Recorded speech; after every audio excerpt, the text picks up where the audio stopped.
Okay, we good to go? I'll get started. People who aren't here yet, they'll trickle in. Just a note on the microphone. We want to, for the longer responses, we'll try to make sure to grab the mic. Thank you so much for sharing. If we have shorter answers, we'll just try to paraphrase you. We really want to keep the learning going and not tamper down all the enthusiasm and all the wisdom from all of you too much. So again, thanks for playing along with the technology. The focus is on the learning, though, not the tech. Okay. All right, so let's talk about Module 3, initiating response. So thanks to Steve for walking us through a really kind of a great overview of emergency preparedness or emergency management. So now we're going to start diving into getting our hands dirty, so to speak, and seeing how this plays out when we're in a response, whether it be big or small. And I just want to make a note. Remember, at the beginning of the day, we said, who's here? We've got a lot of long-term care facilities. We've got clinics. Our hospitals are of differing sizes, and we just want to recognize, and you all can really help bring it live here, that we have a diversity of facility needs here. So some examples that we'll be using or that you all will offer are generalizable to everybody. And some, you have unique features of your facilities, your residents, your patients, the community, the geography where you are. So let's keep that in mind. And again, that's where we really want to try to hear from all of you and help to try to just round out and make more robust the things that we might say on a slide, right?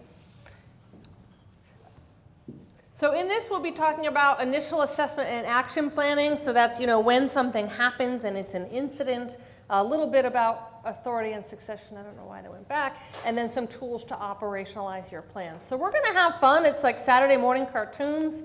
We'll meet some characters that you'll know and love by the end of the day. And again, this is set in a totally fictional little community hospital. The example, though, that we're using could happen anywhere, at any facility type, and we did that on purpose. So please generalize this or bring this and try to apply it to your own, the own realities that you face, and we'll do an activity, and we want you to apply that really more to your own realities than to this Bach Haven Medical Center that we're about to meet, okay?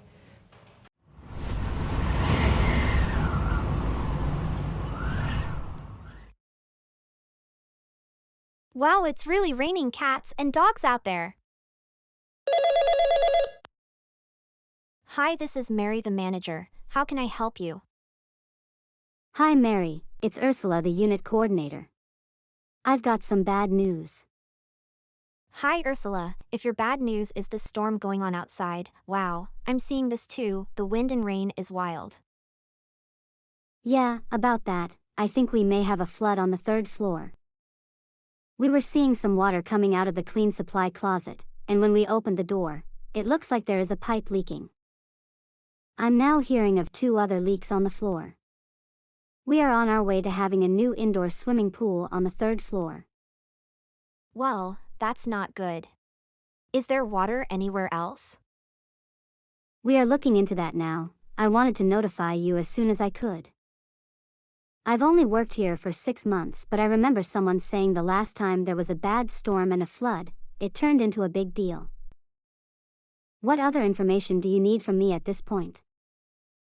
I don't know, Ursula. This is my first incident since I've been in the nurse manager role. Let me think. I'm trying to remember that training from last year on emergency incidents. We are now going to talk about assuming command during an incident. Candy, the coordinator, and I are not always on site, and we want you to feel empowered to assume authority and command. You are prepared and have all of the tools you need. When an incident occurs, such as an information system's downtime, utilities failure, or something else emergent that could impact our operations, this red emergency binder is here to guide you through the response. That's right. Inside you will find initial first steps, information that needs to be collected, how to assign responsibilities during the incident, and other guidance on activating the emergency operations plan.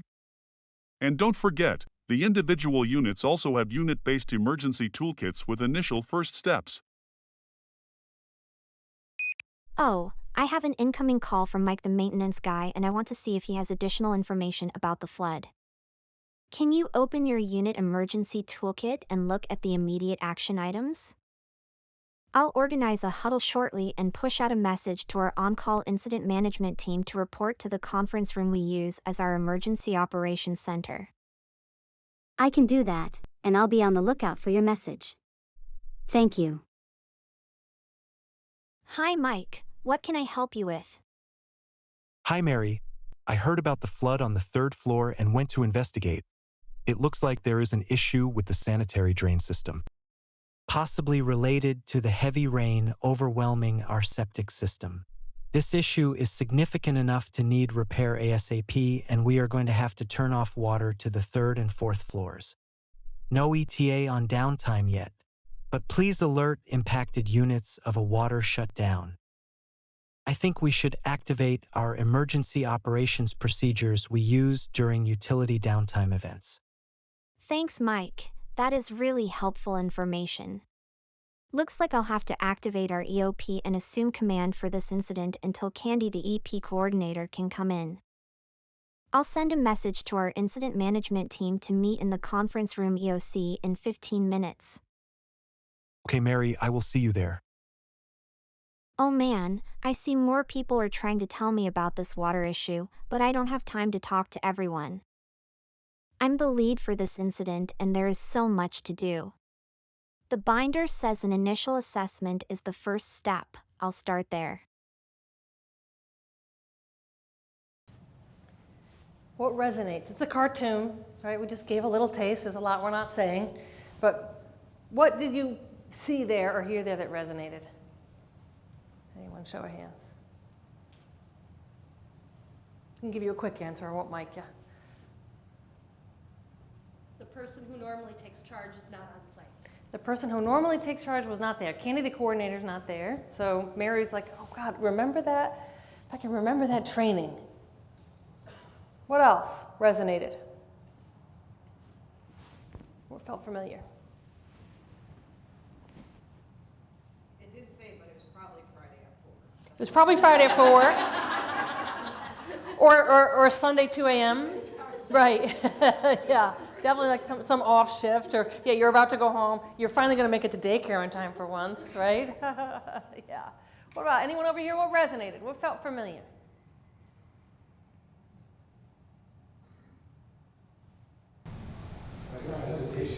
Here, one here, and then here. Go ahead.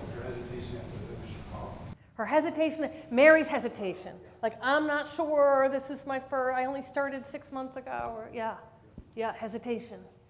What did you say? Same thing. Hesitant. I'm not sure what to do. Does anyone have? She said she had a binder there, and then Andy, the administrator, in his training said we have unit binders. How many people had that? Something that you do? You have like a binder with stuff in it?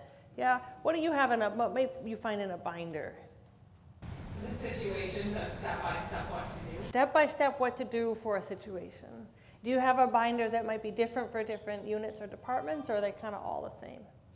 They're all the same, and they're all laid out the same, so no matter where you're at, you can look in the binder and read. So uniform, so people know what to expect. And that's, so different facilities do it different. I saw you nod that yours might be different in different departments. We have one that breaks down responsibilities of each department specific to whatever that emergency is. So maintenance handles in a little bit differently than nursing does. Yeah. And dietary handles a utility failure different than housekeeping. So dietary handles a utility failure different than housekeeping would, so their binders are different. Elopement looks different for nursing than for maintenance. So they're going to be different. No one way to do it, right? It's whatever's right for your facility and your people and that they're used to. Yeah. Anything else feel familiar or resonate? It happened before, and we didn't fix the problem. Oh, it happened before and we didn't fix the problem. Yeah. I wonder if they're going to, maybe they'll have their annual HVA coming up and they can bump that up like Steve was talking about. Get some capital improvement there. Okay, so we're going to talk about initial assessment and action planning. This is a really highly simplified version of what we might do in an incident, right? But first, assess the situation. What's going on? Then plan the response. What are we going to do about it? Now this plan the response, that's different than the plan we've been taught that Steve was talking about. Your emergency operations plan or your continuity of operations plan, the plans that you write and have leadership sign off on that are done on what I call blue sky days, right?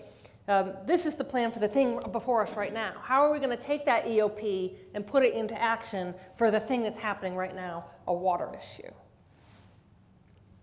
And that's called your incident action plan. And then you execute the plan, all well and good, right? I mean, something like this, though, you're really kind of looping around, especially in the beginning, because you're going to assess. You're not going to wait for a clear assessment before you do anything, right?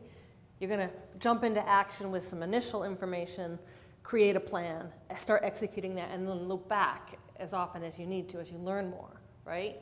But let's talk about assess the situation.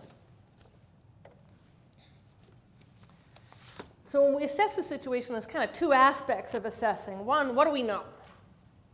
Right? What do we actually know? So where do we learn about this issue that Mary's dealing with? Where's she pulling information from about what do we know? From Mike the mechanic, Mike the maintenance guy. He had eyes on it. What else does he have?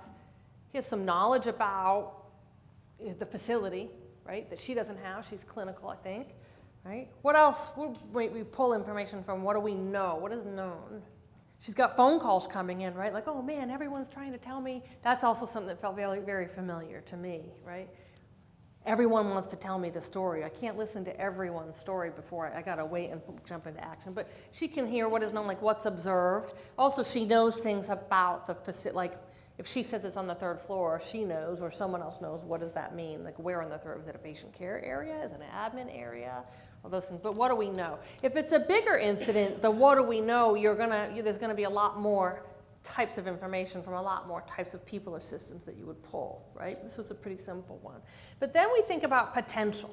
What is the potential impact? So potential impact on your patients or resident, potential impact on the operations, access, security.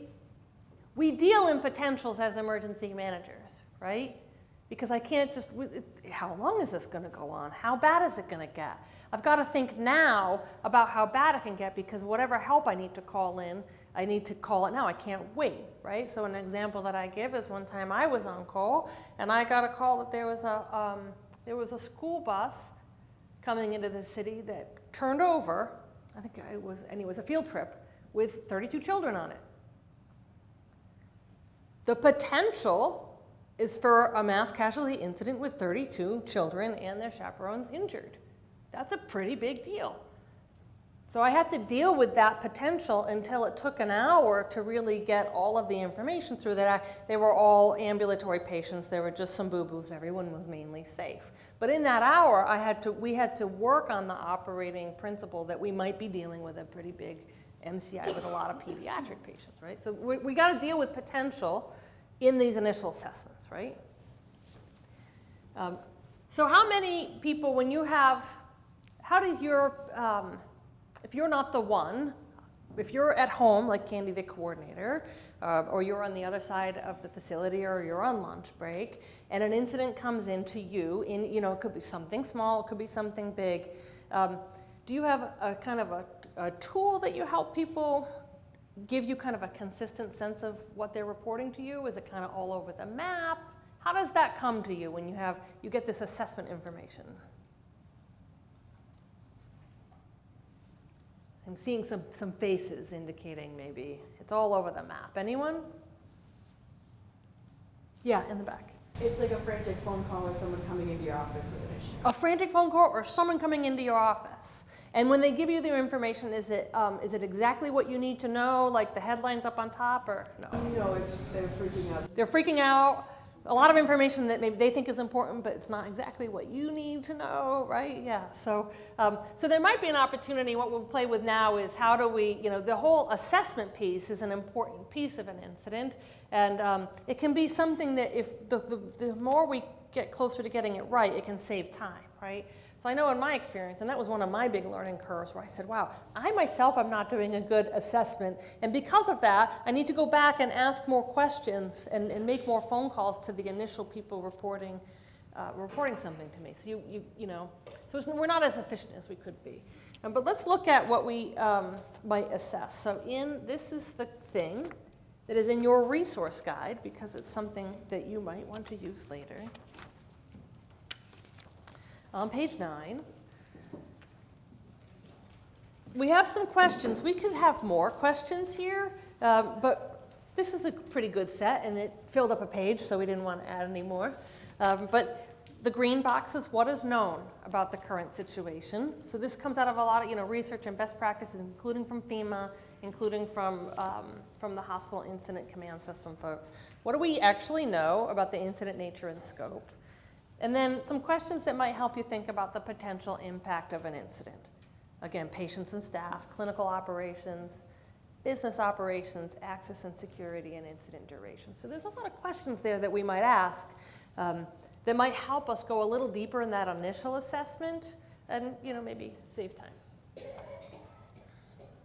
So what we're going to do is we're going to have you do an activity now and play with assessing the incident that Mary is now dealing with, okay? Recognizing that we didn't give you a lot of information. Just fill in the blanks however you wish, okay? So before I go to the next slide, how many people use the incident command system at least a little bit? And just raise hand. So about maybe half, 40 to 50% are saying, yep, we use ICS, the incident command system, and recognize, how many say we use the incident command system, but there's a lot of dust on the vest, or there's a lot of dust on the box? Yeah, feel familiar? So folks whose facility has not adopted ICS or the incident command system, that's fine. We'll be pulling a lot of the principles and practices and tools from ICS. So HICS is the Hospital Incident Command System, and NHICS is the Nursing Home Incident Command System. The tools are in your resource guide that you can explore later and we'll play with today. They're helpful to work on incident management, even if you're not using full ICS and you're not assigning an operations section chief and a planning section chief.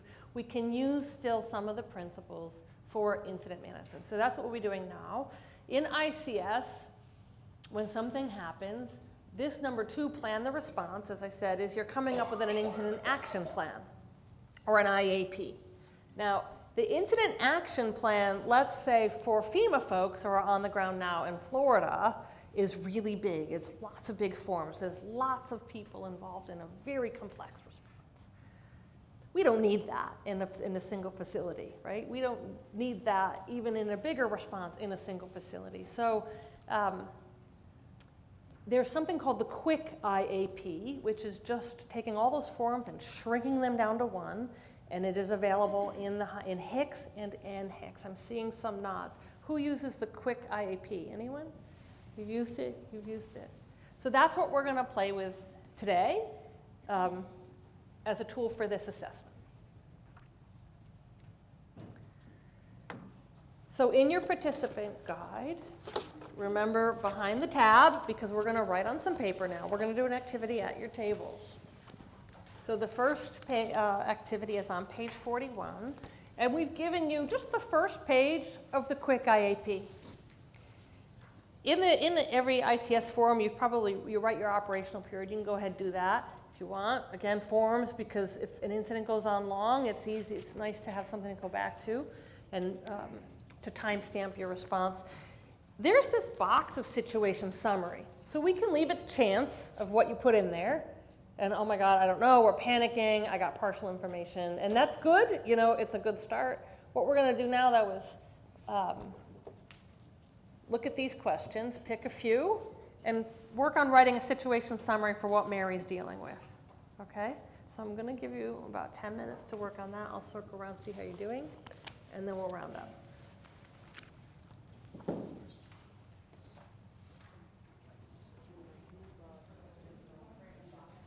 How you doing? Make sense? Yeah. That's all you write, Yeah. right? Yeah. Just and look at over the questions. Talk them over with each other. Yeah. Both, everything, right? Because you would be thinking potential right off the bat, right? Yeah. And do it combined with your experience. What would you do? So yeah. Yeah, and is this like strictly like a water related like that? Yeah, just go with like that happened in your facility, yeah. Okay, let's hear how we did. Let's hear how we did. And what I would love to do, if people be brave, what questions resonated for you? What stood out as you were, the point of this exercise was to help to engage with the assessment type questions. So recognizing it as a cartoon, some people said, hey, make it be your facility. If you don't have a hospital with a 3rd or 4th floor, make it be something that might happen for you. So what jumped out here as a useful question to explore that maybe led you down to some other questions that you might not have otherwise? Who are the people that are impacted in that immediate area? Who are the people that are impacted in that immediate area? Yeah. And so it's a question. So did you have an answer if it was your facility? Did you fill that in, or just we're asking because Mary's got to tell us? That's just the question that came up. Yeah. Think about the initial assessment. Thinking about the initial assessment. Right. So that would be a what is known, right? You would add that question in about the nature and scope. Okay. What else? What about the potential questions? Anyone dive deep into what the potential impact was? Where did that lead us? The water leak, if it's sewage, is it a health hazard to residents in the area? Yeah, the water. So we know it's, what we're coming up with is more questions, right? So the water leak might be a health hazard, and who is it a health hazard to? Because depending on where it is in the facility. So a lot of potential structural issues could resolve. Potential structural issues, and now we're talking something that can go into recovery that can take a real long time, right? Yeah. Who wants to know that kind of stuff? Potential structural issues and major health hazard. The maintenance guys. Your maintenance guys. Who else? Leadership, facilities, finance folks. Yeah. There's some core people that they want to know what I would call like the quick and dirty, the quick and dirty notification. I don't mean dirty like the dirty water, right? But we're going to have some sense, and Steve will talk about communication plans, where we have a pretty good, thorough assessment that we're going to share out with all staff. There's an initial group that wants to know really quickly, before I have the clean, totally verified, totally well wordsmithed version, right? Leadership wants to know right away, or you want them to know right away, because if you didn't tell them and they find out hours later, they won't be happy, right?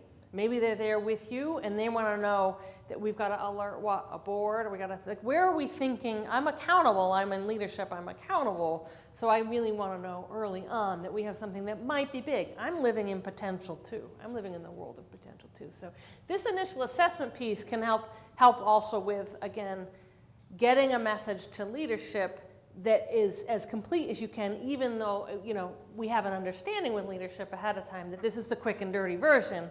But I'm going to get it to you quickly so you're in the loop as quickly as you can. What's another thing that's important for leadership to know is, what do we don't know? Like you said, we don't know how long it's going to take. I don't know what the structural issues are yet. Why is it helpful to include that in your assessment? What is not known? Planning? Say more, planning. If something's really down for a day or two is one thing, if it's 2 weeks or something, you look at it. Yeah, a day or two is one thing, 2 weeks is entirely different. So even knowing and surfacing that in your assessment, that we do not yet know restoration time, we do not yet know the structural issues, it lets people know that, oh wow, structural issues, I wasn't thinking of that. Now I know that that's not known, and it puts me in a different space. It's also great, I think, for leadership to know, oh, they're on it. So I don't have to call you and say, well, did you ask him? What about this? I don't have to call you and ask all these things, because you've already told me here's what we don't know yet, but we're going to let you know when we found out. So the what is not known is a really important element of an assessment. All right, incident action planning. So we did assess the situation, then we would move into planning the response. Your initial notifications, that what we just talked about, right? Initial notifications is that, and Steve calls them your group of Avengers, leadership, people on like a really close-knit group that understand that we're dealing in maybe information that's somewhat murky. You're establishing incident objectives and do your initial action plan, which we'll go into in the next module. And then you execute the plan, right? Depending how big it is. Now maybe people kind of know their roles, and something that's fairly small, it's pretty easy. If it's bigger, then we might have a bigger team or have a bigger need to deploy resources and monitor and evaluate. This sticky note here may or may not work for you, but the idea is that each facility, your senior leadership, how many people would your senior leadership would be right there with you, working on that initial assessment, working on the incident. Maybe you're a small facility, leadership is real operational with you in an incident. I'm seeing yes, yeah. And does that work out well? Yeah, that's great. That's awesome. And so you've worked with your leadership both ahead of time. You have an understanding of what they need, what their role is, what your role is.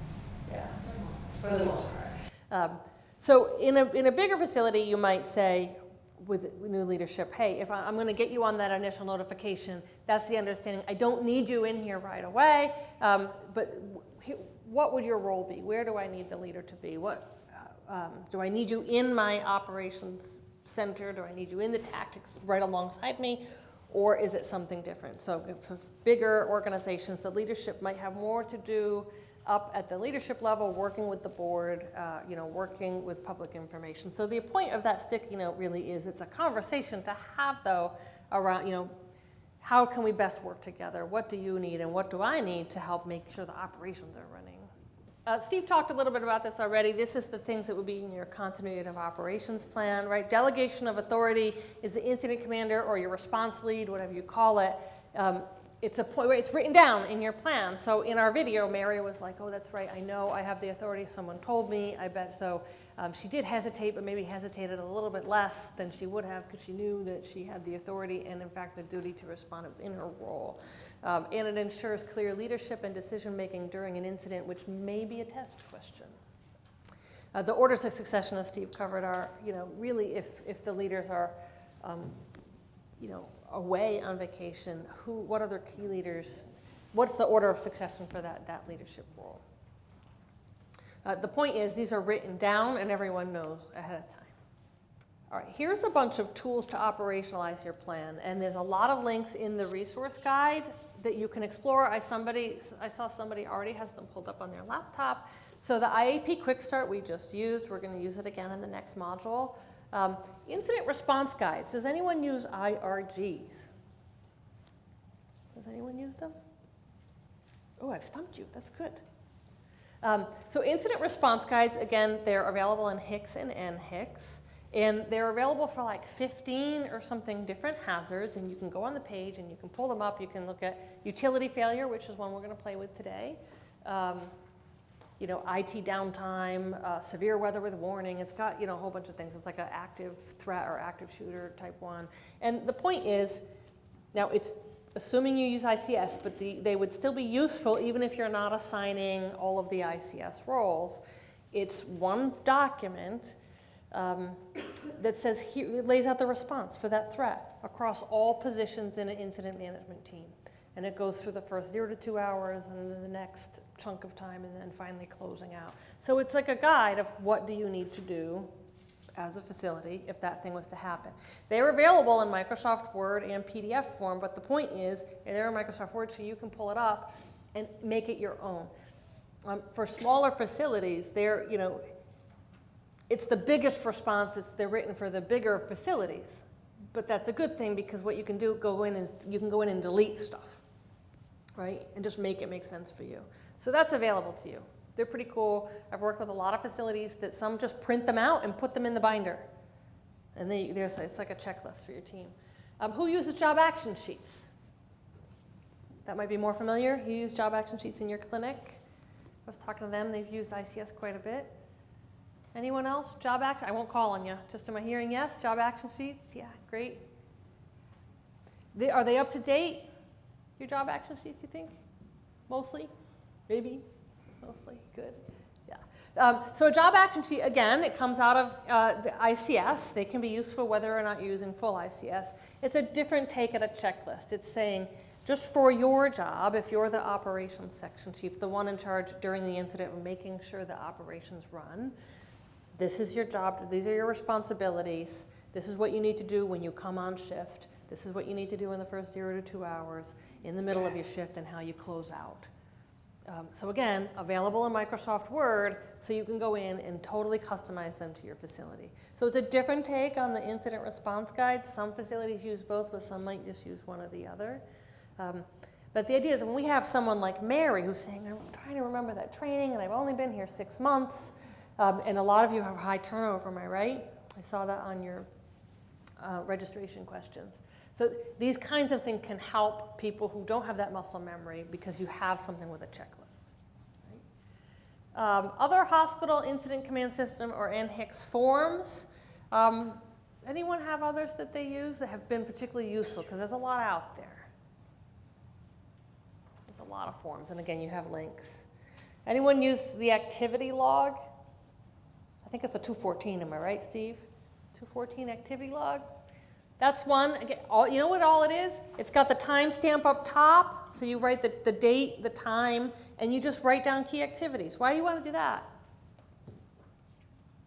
Might I call on you to talk about why you were sharing why it's good to use the forms, what you use the forms for afterwards? Oh, yeah, just for recovery efforts, looking at insurance, financial reasons, discrepancies in incident command, we do a debrief about what time happened, when and where. There's a multitude of reasons. Yeah. Could you hear him in the back a little? Yeah. Right, so you get a record keeping because as much as you think, it's hard to remember what happens, particularly in the beginning of a response when things are a little bit messy. So you can look back at all that, insurance reasons, recovery, just to piece back and say what happened for your report. So the 214 is a real simple one. One that Levita's not in the room, so I don't remember in this region if you use. When patients have to move, if you have to evacuate a facility, there's a patient movement form, patient transfer form. Am I seeing, is anyone familiar with that one? Use that here? I've never used it. You've never used it, you've never had to use it. That's good, that's good. Right, so anyway, so there's some standard forms that, again, don't reinvent the wheel, right? There's a lot there. And then other checklists and quick reference guides, which are whatever your homegrown one is, right? Homegrown makes sense for you, for that department. Okay, so that's the end of Module 3. So go back to the back of your book. Take a moment to write that love note to yourself of anything, behind the tab, anything that we just covered that you might want to explore further, and we'll get into that in Module 9.